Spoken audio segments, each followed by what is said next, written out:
Radio Mystery Theater presents...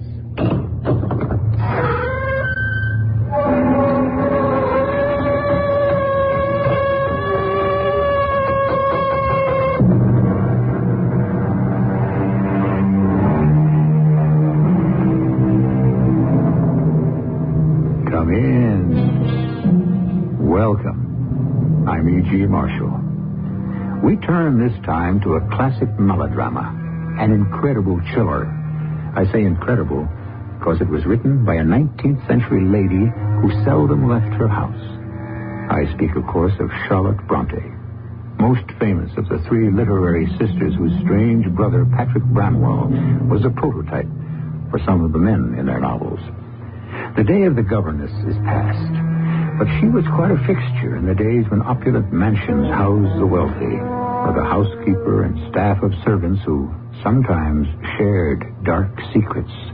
What's the matter with you this morning, Miss Jane? You look peaked. Another one of those terrible nightmares, Mrs. Fairfax. Such things are omens. My dead husband has been rising from his grave to tell me no good will come to this house. This house is the happiest home I have ever known. Then why do you dream of death and destruction? It must have been the storm. The moors were wild with thunder and lightning. I'm begging you, Miss Jane. Get away from here. Leave Mr. Rochester and Thornfield Hall alone before it's too late.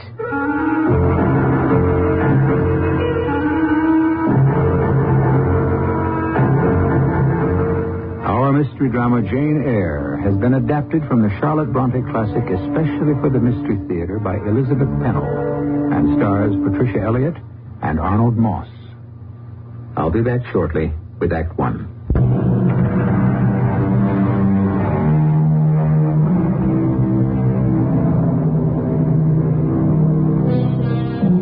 Now to meet our Victorian heroine. Jane Eyre has been hired as a teacher with one pupil in a mansion which dominates a remote English countryside.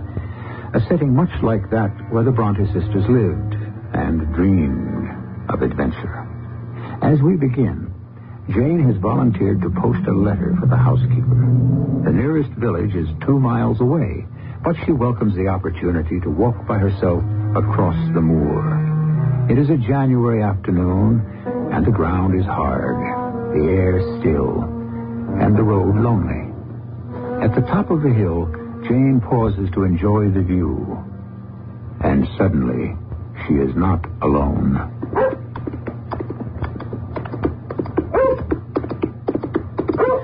First the dog, and then a man on horseback, galloping furiously. I had not noticed the icy patch on the road, nor had the rider, until too late. With a slithering crash, horse and rider went down.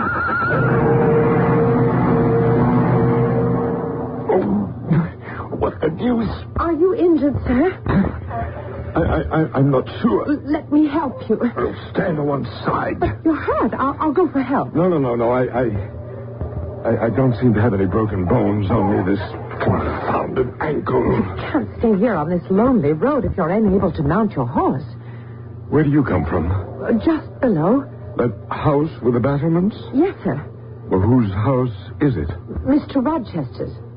Do you know Mr. Rochester? I have never seen him. Well, who the devil are you? I am the governess. I see.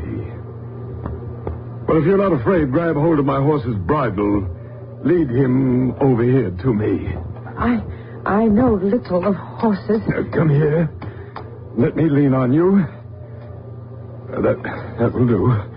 Now hand me my whip. Thank you. Come along, pilots. He rode off, and I continued down the road to the village by myself, wondering about this gruff stranger. For me, it had been quite an adventure, so I took my time getting back to the house. When I reached it, the housekeeper was in the entranceway.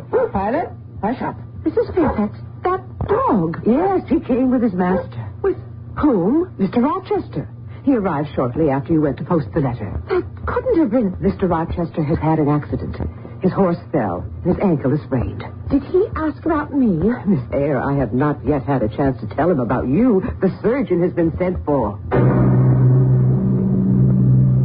next day, I was summoned by Mrs. Fairfax to be presented to the master of the house. He was unmistakably the same dour personage I had already encountered. Sit down, Miss Eyre. I've examined Adele and find you've taken great pains with her. She is a pleasant child. I understand you've lived in my house for the past 3 months. And you came from... From Lowood School. Ah, yes. A charitable institution and a grim one, from all I've heard. How long were you there? 8 years. You must have a sturdy constitution. I welcome the opportunity to get away. No doubt. Who are your parents? I have none. Or ever had, I suppose? I don't remember them. I was left as an orphan with an aunt who hated me. The Lowood School was a joy compared to her house. Any other relatives? I've heard of an uncle on my father's side, but I doubt if he knows I exist. He lives in Madeira. Who recommended that you come here? I advertised, and Mrs. Fairfax answered my advertisement. You have no friends, I presume? None but the pupils and teachers of Lowood, and now those of you at Thornfield. You've lived the life of a nun. But I must say it has not broken your spirit. How old are you? 18. Old enough for some accomplishments. I saw some sketches in the schoolroom. Are there others? I have a portfolio. Send it to my room. And now I'm tired. You may go.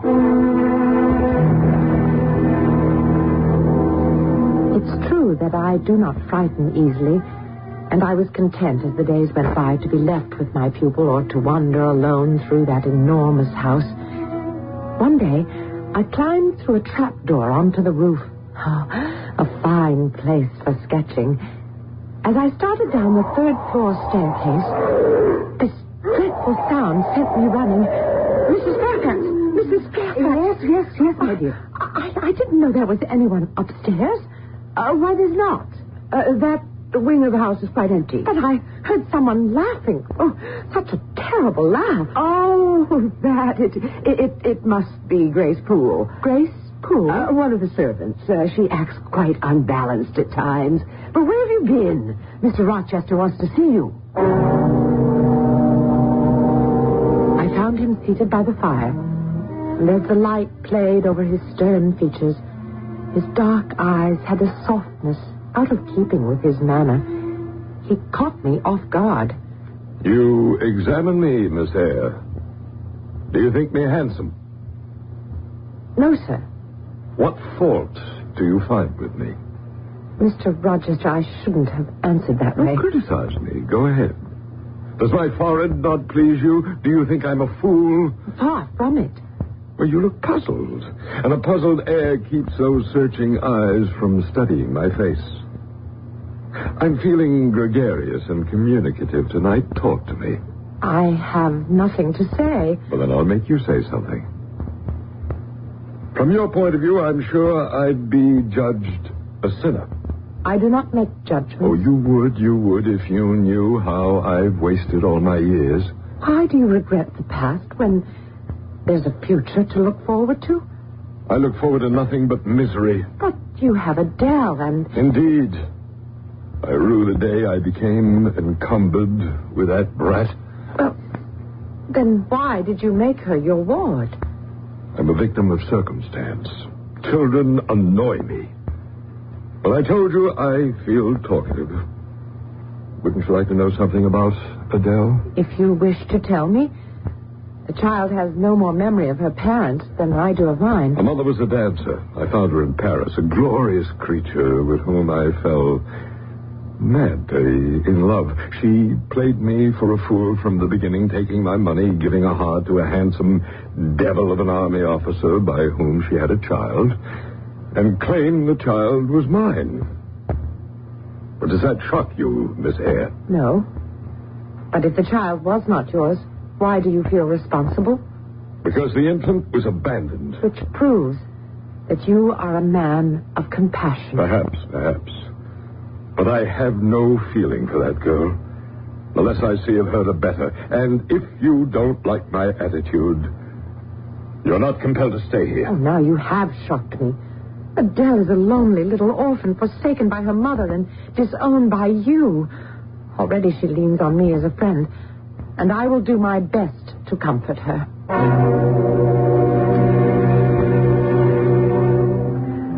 I stayed out of his way after that, hoping he would soon be leaving. Then one night, I was awakened.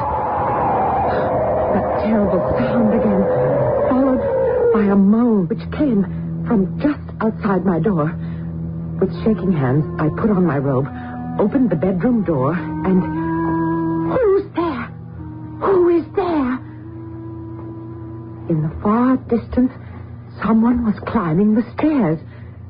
And very faintly, a door closed. At my feet, on the matting of the floor, a candle burned in a low candlestick. I picked it up and walked along the corridor, drawn by the strong smell of smoke. A door, usually closed tight, was ajar. Mr. Rochester's bedroom, and the smoke was coming from there, billowing out and getting thicker. Mr. Rochester!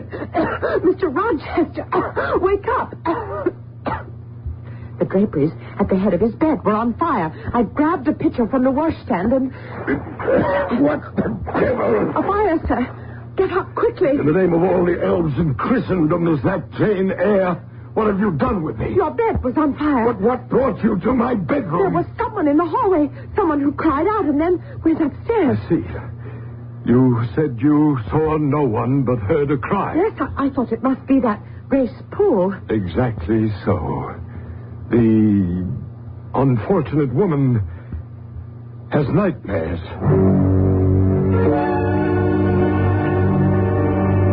I was relieved to learn next day that Mr. Rochester had taken off on one of his journeys. But when he returned, I saw quite a different side of his complex personality. Oh, Miss Jane, it's nice to have music and laughter in the house. I thought I heard singing last night. There are ladies staying here? Mr. Rochester has brought several guests. There's Mr. Mason, Mrs. Eshton and her daughters, and I wish you could catch a glimpse of Lady Blanche Ingram. What is she like? A great beauty. What a fine couple they make. I'm hoping that what I've heard may be true. And what is that? That they will be married. Oh, Lady Blanche is years younger than Mr. Rochester, but so gay and charming. I tell you, life will be very different at Thornfield Hall. What has come over me? As I lay in bed, my heart is filled with a great longing. Severely, I say to myself, tomorrow, Jane Eyre, look in the mirror and draw your own picture faithfully, without softening one defect, omit no harsh line, and write under it, portrait of a governess, disconnected, poor, and plain.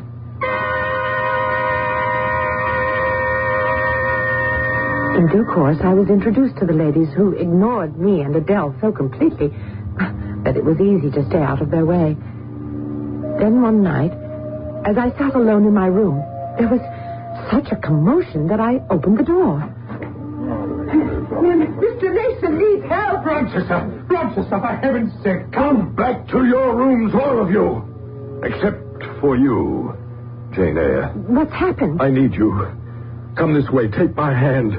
It's dark going up the stairs. But, Mr. Rochester... I trust you don't turn sick at the sight of blood. I hope not, although I've never been tested. Steady now. Through this doorway. Could this be the disturbing Grace Poole at last? But I caught only the sight of a receding form, a woman in a gray sweater and long black dress. Our attention was focused on the bed, where the guest, Mr. Mason, lay with blood streaming from a gash on his head. Quickly, Jane, hold that basin while I sponge his wounds. She's a fiend incarnate. I won't live through the night. Nonsense, man, nonsense. You've nothing but scratches. She stabbed me. Barely missed my jugular vein. I'm bleeding to death. Courage, Richard. You'll survive. But my arm. She sank her teeth into it. We'll get the doctor as soon as we can. Just be calm. Calm? She sucked my blood and said she would drain my heart. Surely after this murderous attack, Grace Poole would be removed from the household.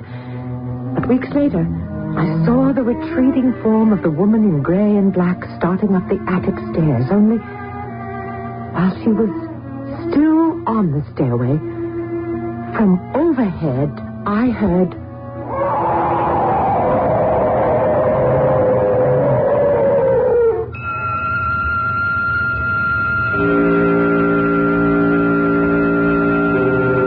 How's that for a chilling turn of events? The upper floors of Thornfield Hall appear to be occupied by demons, not the least of which is the murderous Grace Poole. Why would such a servant be left to roam the corridors? And what brings on a laugh which now seems to be disembodied? I assure you that more harrowing developments lie ahead. I'll be back shortly with Act 2.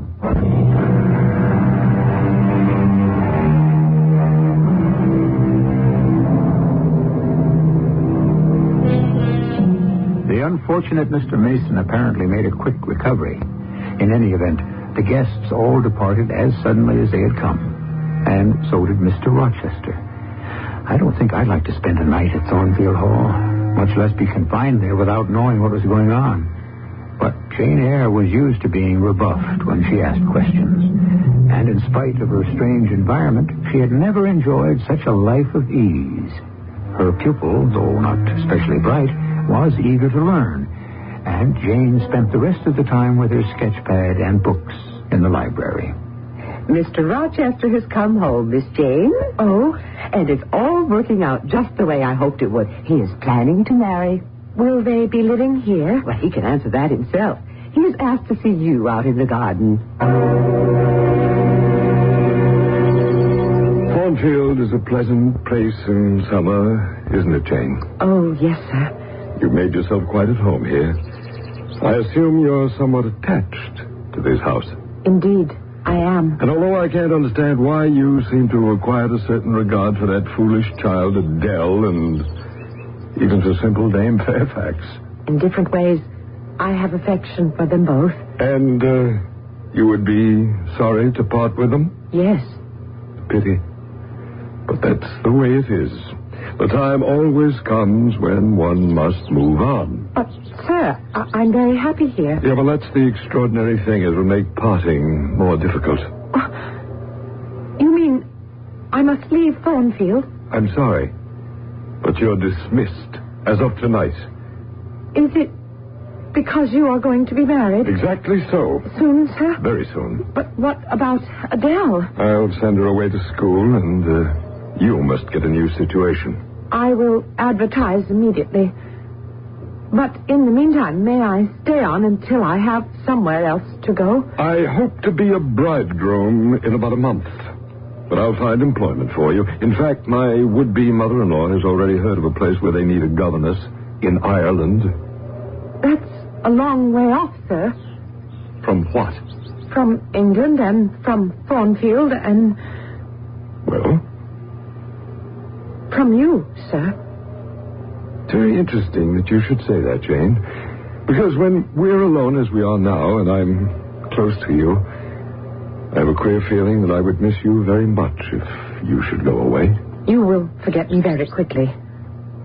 You spoke to me once of the future. What do you look forward to? Oh, I suppose in my hopeless dreams, I fancy myself as a mistress of my own school for girls. Oh, Jane. Behind that prim facade, you're fire and ice. You must... Please, don't talk that way, sir. I wish you happiness in the course you have taken for your future. What course? Why, with the beautiful Miss Ingram, your bride. I have no bride. But you will have. Oh, yes, I will. And she is standing now right beside me. Mr. Rochester, please, let me go. I am offering you my hand, my heart, and a share of all my possessions. You are making a fool of me. And my only answer is to laugh in your face. I ask you to pass through life at my side, to be my second self and best companion. You have already made your choice, and I can take no more cruelty. Jane, I have no feeling for the beautiful Blanche no more than she has for me. Our affair is over. I came back to Thornfield to entreat you to accept me as a husband. If your feelings for me are real, I will be grateful and devoted. Grateful? Say it quickly. Say you'll marry me. Mr. Rochester, if you are sincere... Edward. My name is Edward. If you need an oath, I swear that I love you. Then, sir, I will marry you. That's not the way to accept my offer. Dear Edward. Everything had changed. I was no longer plain Jane Eyre. Of course, I had known from the first moment that Edward Rochester was a man above all others. But in my wildest dreams, I had never dared hope I could be the object of that affectionate heart he tries so hard to keep buried. I still felt insignificant and blushed when he offered to buy me a trousseau and talked about jewels. And a diamond necklace for my lady? Oh, no, sir, please, I can't accept But it. you're soon to be Jane Rochester, and that calls for finery for my beauty. Oh, please, Mr. Rochester. Who? Edward. Don't call me things I am not. I am your plain, Quakerish governess. You have beauty after my own heart, delicate, ethereal. Oh, puny and insignificant, you mean. You are dreaming, or else... Oh, for pity's sake, don't sneer at me. I will dress my Jane in satin and lace. And for her wedding, her head shall be covered with a priceless veil. I was in a world of utter bliss until What you and Mr. Rochester are about to do is wrong. we love one another. He is old enough to be your father. He's nothing like a father. And he looks so young. You know nothing of men. And no good can come from a union with a gentleman of his station and a lonely governess. I thought, Mrs. Fairfax, that you and I were friends. Miss Jane, you must leave Thornfield Hall before it's too late. But my Edward was more loving than ever, and I could put up with anything until... Dearest Jane, last night you were so radiant. Now, what's happened on your wedding day to make you look so pale? Last night, the most terrible nightmare of them all. My dearest Jane, you're nervous, that's natural. But soon your mind will be at ease. Only this time it was more than a nightmare. Something happened. Well, then tell me about it, although that little head of yours is apt to conjure up all sorts of But things. this was real. I knew that my door had opened, and a woman was standing in my bedroom. She held a candle and examined my wedding dress. Well, it must have been that stupid Mrs. Fairfax. No, not Mrs. Fairfax. A large woman with thick hair hanging down her back, in a white gown, or a sheet that looked like a shroud. Did you see her face? Not at first. Then she moved stealthily toward me, and the candlelight caught her features. Oh, hideous, savage, like a vampire. And as she leaned over me, I would have screamed in terror, except no sound would come. She blew out the flame and glided from the room. A most unsettling dream. But after tonight, Jane, you'll have no more, I assure you. But that's not all, sir. Well, surely you didn't attempt to go after her. I was so frightened, I believe I fainted. But when I woke, it was light. And oh, Mr. Rochester, my beautiful veil. It had been torn to shreds. My poor Oh, Jane. you see, sir, it wasn't a dream. No, I suspect the vindictive Grace Poole. Mrs. Fairfax would say it is an omen. You and I, Jane, know how to dispense with omens. And soon we will be far away from here. I'll take you to Spain. We'll tour the world. Come, my dear. This is the happiest day of our lives.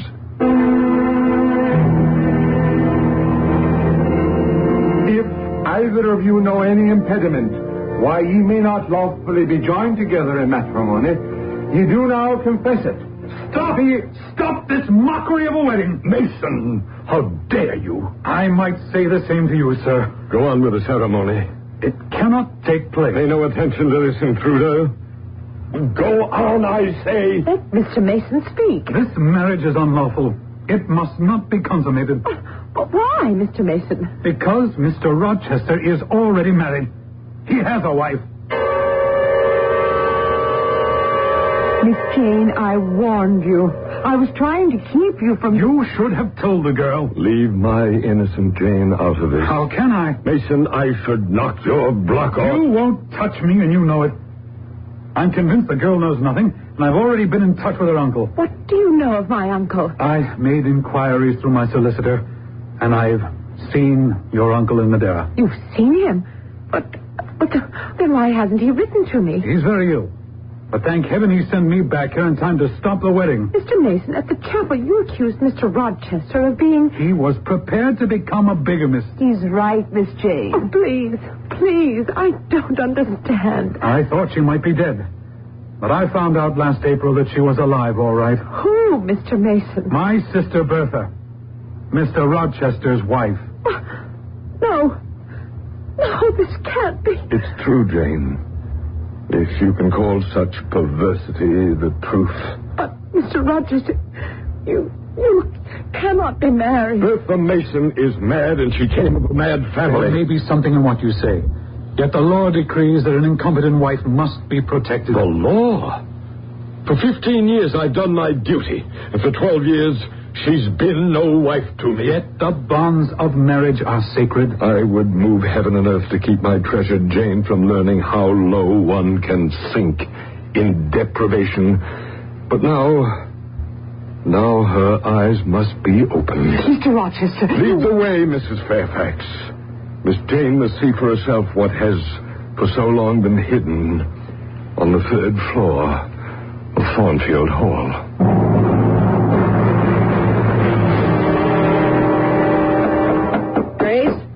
Grace, Poole, unlock the door. Go in first, Mason. Sometimes she responds to you. What if she responds the way she did last time? Go on, you coward. She's with her nurse. Watch her, Grace. She's not to be trusted. Oh, it is. That's the woman who came to my room last night. Or can she be a human creature? Careful, miss. She sees you. Wait until Mrs. Poole has her cornered. She is so cunning. We'd better leave. I know how dangerous she can be. And that, Jane Eyre, is what they call my wife.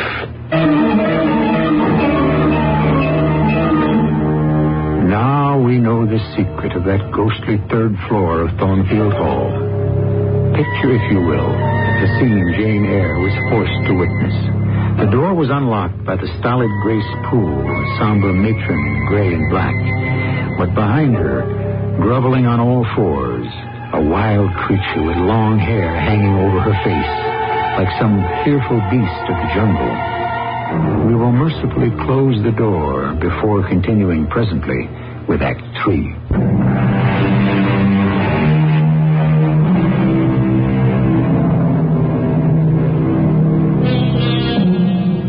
After the devastating events on what was to have been her wedding day, Jane Eyre said not a word, but went directly to her room. Mr. Mason made a sudden departure, and Mrs. Fairfax went about her duties as though nothing had happened. No one came to comfort the heartbroken Jane. And Rochester? He sat on a chair outside Jane's door while the hours passed in deathly silence. I've been waiting here since yesterday. And what, may I ask, are you waiting for? For your tears. Grief and anger cannot be bottled up without destroying the soul. I am way beyond tears. And so am I, my dear. Remorse is the poison of life. Berate me. Tell me what you think of me now. I feel nothing but sorrow for you and that creature up there. But you have not heard my story. Nothing has been real in my life until I met you. And now you would make me the victim. No, never, Jane, never. This time there was to be a future for both of us. How can you say that when you... When I was in my 20s, my father sent me to Jamaica. His business was not going well. And he and my brother made a deal with importers named Mason. A deal for you to marry? Well, I didn't know that was part of the contract. No one told me that £30,000 was paid for their daughter to marry an Englishman. But you saw her. You must... All I saw was an untamed island girl who charmed me with her caresses. How could you? She was a handsome woman then, Jane. Now, how was I to know that if it were not for me, she would be sent to the asylum where her mother was, or locked up in prison for some of these things that she had done? But you lived with her. Yes, I spent 4 years of hell trying to get medical help, but our case was hopeless. And when my brother and father died, I was left with Thornfield Hall, and no one outside this house, except the doctor and Richard Mason, knew of her existence. And that's why you're seldom here. I cannot stand the solitude. Nothing has had any meaning, nothing, until you came, Jane. And now I must leave you? No, you can't. I'll take you anywhere you want to go, do anything you say. Then let me go in peace.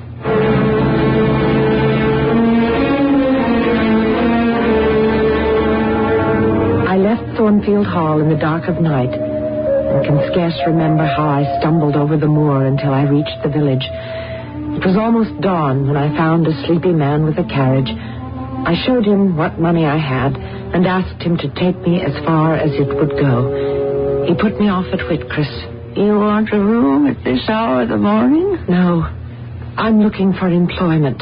No one needed here. Do you know any place in the neighborhood where a servant is needed? I can't say, but I doubt it. What do most people do in this place? Some are farm laborers. Some work at the needle factory and the foundry. Do they employ women? Nay, it's men's work. But then what do the women do? We're poor folk, Mum. And poor folk get along as best they can. Where can I get some food? Well, bed and board right on the premises if you can pay the price. But I can't. Well, then it's off with you. But where can I go? There's the Reverend Rivers out at Moorhouse. How do I get there? Take the road going that way, but it's a long walk. The walk was endless, and a storm had come up. I pulled my thin coat around me. I was soaked to the skin. At last, a prison-like structure rose through the mist, and before I could reach the knocker, I collapsed on the doorstep. Well, young lady, you finally come around. This is Moorhouse? Yes, and I'm St. John Rivers. And now you must tell me your name and how I can get in touch with your family. My name is Jane Eyre, but I have no family. No relatives at all? An uncle. If you will give me pen and paper, I will write to him. Where does he live? In Madeira. Oh, that's far away. Give me the name of someone nearby who can come and fetch you. There's no one. Please, Mr. Rivers, you must help me.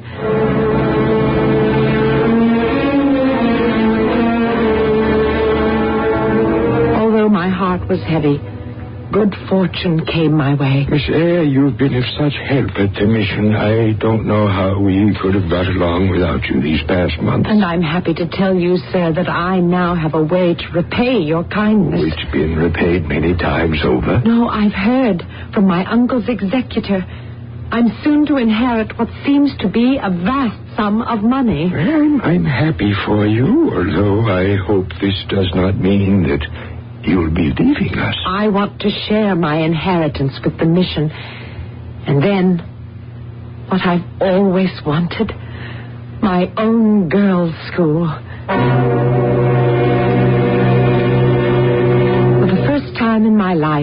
I could make a choice, free to do what I wanted. But more than ever, I was troubled by my dreams. This time of a stern face with tender eyes, a rough yet gentle man who haunted my days and nights. His voice became more insistent. I heard it everywhere. Edward Rochester needed me, and no matter what the consequences, I must return to Thornfield Hall. May I help you? Do you know Thornfield Hall? Oh, yes, I lived there. Did you? Oh, I was the late Mr. Rochester's butler. The late? Is he dead? Oh, I mean the present gentleman's, Mr. Edward's father. Is Mr. Edward Rochester staying now at Thornfield Hall? Oh, no, Mum. How could he be? The place is a total ruin. Well, where is he then? I must see him. Well, you're a stranger here. You don't know what's happened. Tell me, please. Well, you see, when old Mr. Rochester died, I was sent to work at Ferndale. And I was only called back to the hall after some curious events had taken place. Go on. Well, there was this little snip of a governess who started the whole thing. What are you talking about? She deserted Mr. Rochester, you see, when he needed her most. Poor, lonely man that he was. When Mr. Rochester's ward was sent off to school and Mrs. Fairfax went to live with her sister, I was called back to look after Mr. Rochester. Please, man, where is Mr. Rochester? I like to tell things the way they should be told, straight through from beginning to end. Except for those two on the third floor there. Well, there was just me and Mr. Rochester in that big house. And it was the middle of the night. I won't need anything more, John. Why don't you go to bed? Oh, I should think you'd do the same, sir. But if you're going to stay here, let me build up the fire. No. I'd rather stare into the coals. I'll go to bed when I feel that sleep will come. Oh, I could fix you a hot drink. No, nothing, thank you. Oh, good night then, sir. What's the matter with you? Are you catching cold? No. It's Mr. Rochester. There's smoke pouring down from the upper story. Well, close the door. We'll break the window and take the outside stairway to the second floor.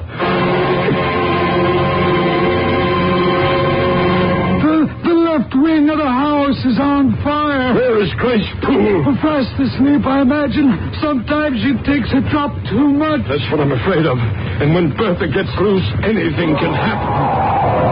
Look, sir. Up there on the roof. Mrs. Rochester. Good Lord.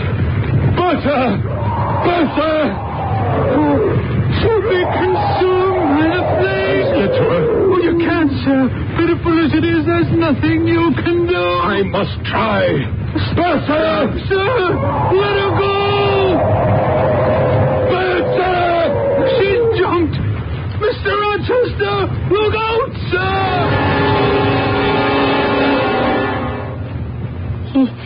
He tried to reach her. Oh, he tried, but it was no use.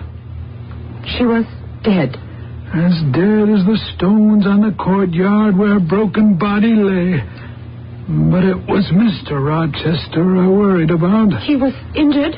Caught under a falling beam. Oh, you assured me he is alive. Oh, yes. He is alive. But many think he had best be dead. But where is he? Is Mr. Rochester in England? Aye, he's in England. He's not able to go much of anywhere now. He was hurt that badly in the fire. Oh, Mr. Rochester is completely blind.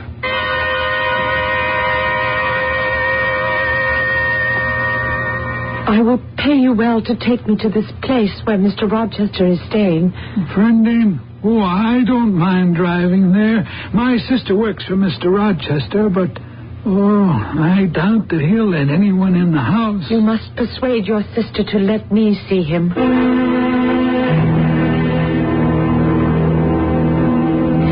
Ask your sister to give me the tray. I will take it to Mr. Rochester.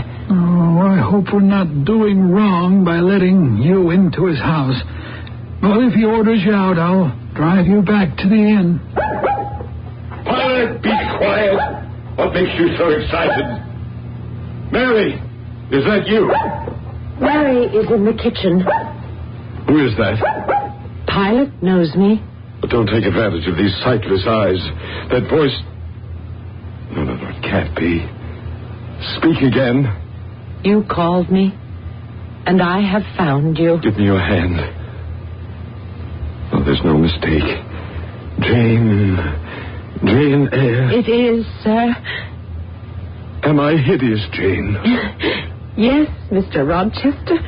But then you always were, you know. That's my spirited girl. Great heaven, Jane, how I've missed you. I gave up searching. Where have you been?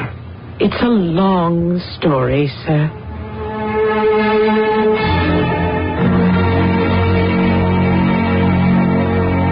So you have found your independence. Would that I had found mine. It is not what I expected. Your own school, or off to India with your missionary. Which will you do? Why, neither, sir. If you will let me stay and nurse you. Oh, Jane, a nurse could never bind my wounds. What I need, I can no longer ask of my one true love. Try me. Not only these sightless eyes, but also this stump of a hand. The fire was her revenge, Jane. No more talking about the past. In spite of my infirmities, I don't need a nurse. I want a wife. Ask me one more time, Mr. Rochester. Edward, Jane, Edward. Our roles have changed, and you are now my master. We are two sides of the same coin, Mr. Rochester, and no one can split it in two.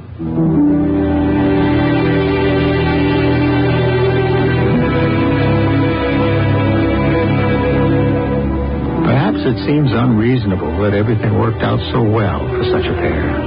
But that's the way Miss Bronte wrote the story. Along with a number of coincidences we have not had the time to report. At the very end, Charlotte Bronte tells us that Rochester regained the sight of one eye, and that he and Jane lived happily ever after. I'll be back shortly.